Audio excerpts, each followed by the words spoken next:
Kanalımdan herkese merhabalar. Bugün kışlık domates sosu yapıyoruz. Tüm yemeklerinizde gönül rahatlığıyla kullanabileceğiniz harika bir domates sosu tarifi. Ve bu tarifi yaparken asla yorulmayacaksınız. Çünkü domateslerin kabuklarını soymakla uğraşmadan sadece dilimleyip hemen tenceremize alıp blenderdan geçireceğiz. O zaman hadi hemen tarifimize geçelim. İlk olarak domateslerimizi çürük yerlerini ve ortasındaki beyaz kısımlarını alalım. İlk önce güzelce yıkadıktan sonra tabii ki bu işlemi yapalım. Ben birazını yumurta domates dediğimiz Çanakkale domatesinden kullandım. Çoğunluğunu da Ayaş domatesi kullandım. 3-4 tane de içerisine kapya biberi kullandım ki renginin kırmızı ve güzel görünmesi için. Şimdi domateslerimizin beyaz kısımlarını aldıktan sonra tenceremize 4'e 5'e bölerek alabiliriz tenceremizin içerisine. Bu şekilde yaptığınızda inanın çok daha kolay olmuş oluyor ve harika bir sos elde ediyorsunuz bu yöntemle.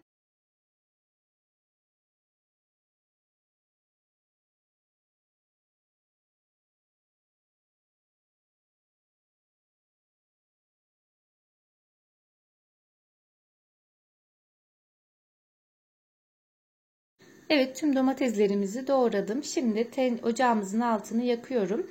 Kaynayana kadar önce yüksek ateşte ve ağzı kapalı olarak pişireceğim. Kaynadıktan sonra kapağını açacağım ve orta ateşe alacağım tenceremi.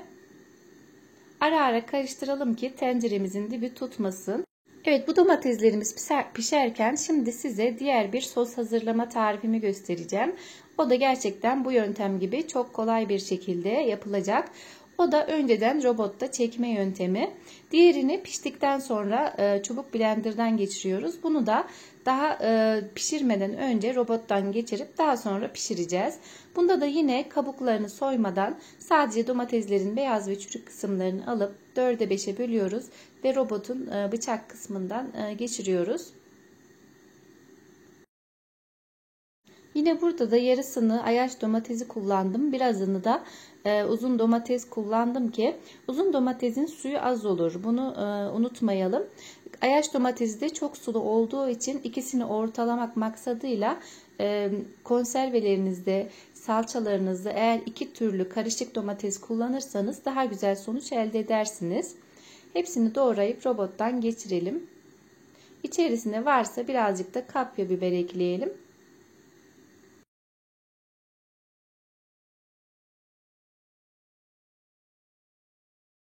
Tüm domateslerimi ve 4-5 tane de kapya biberimi aynı şekilde robottan geçirip bir kenara alıyorum pişirmek üzere.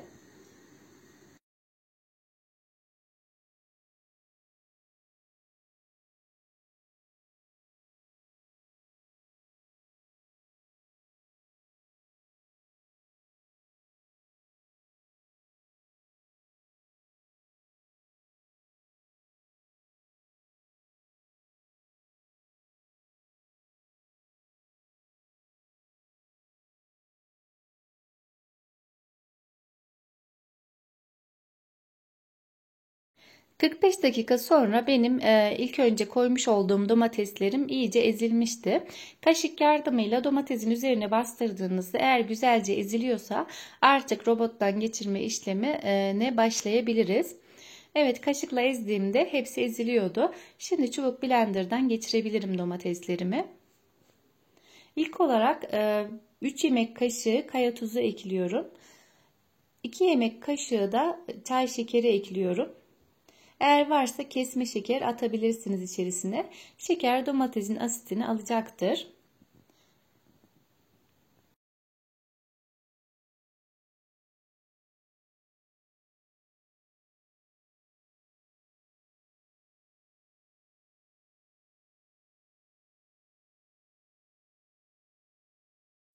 Evet, blenderdan geçirdim. Şimdi bir 15-20 dakika daha bu şekilde kaynatacağım. Üzerine birazcık da sıvı yağ ekleyeceğim. 1 çay bardağı civarında. Eğer koyu istemiyorsanız domates sosunuzu bu şekilde de hemen şişelere doldurabilirsiniz. Ama ben birazcık koyu olmasını istediğim için bir 15-20 dakika daha kaynatacağım. Eğer daha koyu isterseniz daha fazla kaynatabilirsiniz sosunuzu. Sıvı yağımızı da ekledik. 20 dakika sonra şişelere doldurma işlemine geçebiliriz. Bu arada ben şişelerimi makinamda yıkadım yüksek derecede. Şişelerimi sıcağıyla alıp dolduracağım. Kapaklarımı da kaynar suyun içerisinde beklettim, kaynamış suyun içerisinde. Sonra bezin üzerine alıyorum kuruması için. Artık şişelerimizi gönül rahatlığıyla doldurabiliriz.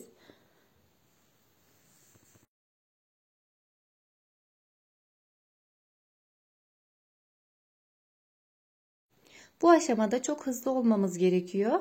Şişelerin hemen içerisindeki melemeni soğutmadan hemen hızlı bir şekilde doldurup ağzını kapatmamız gerekiyor ki vakumlama işlemi güzel olsun. Hiç beklemeden hemen kenarlarını silelim, kurulayalım ve hemen ağzını kapatalım sıkı bir şekilde. Şişelerimizi de ters çevirelim. Tüm şişelerimizi aynı işlemlerle dolduralım. Tüm şişelerimizi doldurduktan sonra ters çevirelim ve üzerine bir bez örtelim. Sabaha kadar bu şekilde ters olarak bekletelim şişelerimizi. Daha sonra kapaklarını kontrol ettikten sonra uzun süreler boyunca domates sosunuzu saklayıp kullanabilirsiniz. Yapacak olanlara şimdiden afiyet olsun diyorum. Şimdi diğer tarifimizi, diğer robottan geçirdiğimiz domatesimizi pişirmeye başlayabiliriz. Şimdi üzerini kapatıyorum bezle. Robottan geçirmiş olduğum domateslerimi de 2 tencere halinde ocağıma aldım pişmesi için.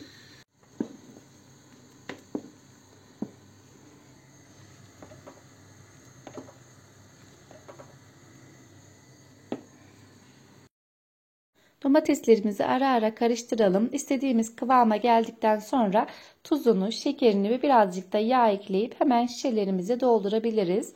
Benim domateslerim yaklaşık 1 saati geçkin bir sürede kaynadılar.